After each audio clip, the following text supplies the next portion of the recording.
Mais le fameux verset qui est très connu, Eshet Chayil Ateret Baala, que la femme vertueuse est la couronne de son mari. Eshet Chayil Ateret Baala, il a dit le roi Salomon. La femme vertueuse, c'est qui la femme vertueuse? C'est la malchoute.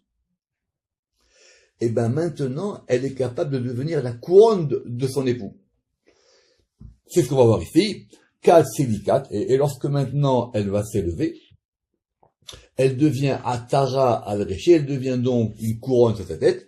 Notez juste qu'il y a une différence entre Keter et Atara, c'est pour ça qu'ici on a traduit par Nimb, Itmarba, et il a été dit à son propos, Eshetraïl. Alors Eshetraïl, évidemment, facile, tout le monde traduit par femme vaillante parce que c'est très joli, mais normalement c'est une femme de guerre. Eshetraïl, c'est une femme forte, c'est la femme d'armée. Ateret Bala. Le Ramaki dit, elle est femme, féminin, mais en s'élevant plus, mais en s'élevant plus, elle devient maintenant un shir. C'est pour ça qu'on a expliqué que maintenant, elle était capable de monter en haut. C'est pour ça qu'on a dit que c'était un zaïn. C'était le yud au-dessus du vav. Vecha nechita techute. Et maintenant, elle peut descendre aussi.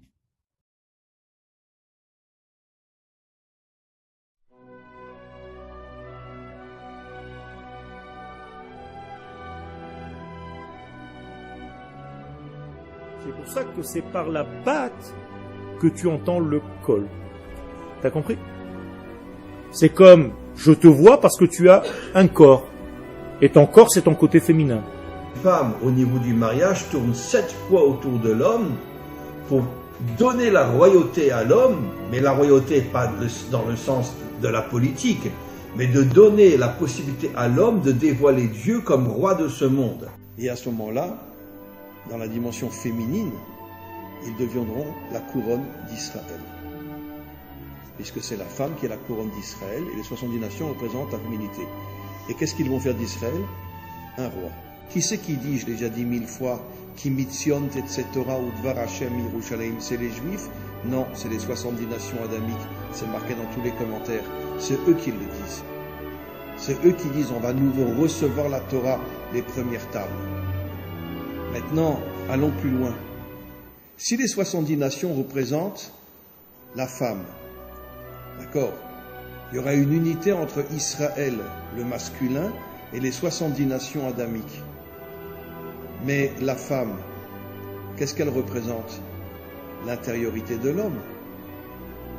Ce qui veut dire que nos maîtres nous disent que la femme, c'est la couronne de l'homme, c'est l'intériorité de l'homme, et c'est la bénédiction de l'homme. C'est marqué dans le Talmud. Donc si elle représente l'intériorité, ce qui veut dire que pourquoi les dirigeants ont refusé que leurs 70 peuples prennent la Torah? La renaissance entre les nations et Israël, et les nations entre elles. Exactement. C'est la reconstitution du couple d'Amarichon avec Chava. C'est ça qui... Chava représente les nations, comme on le sait. Adam représente Israël, et ça sera à nouveau l'unité entre Adam et Israël. Alors maintenant... Entre Israël et les nations.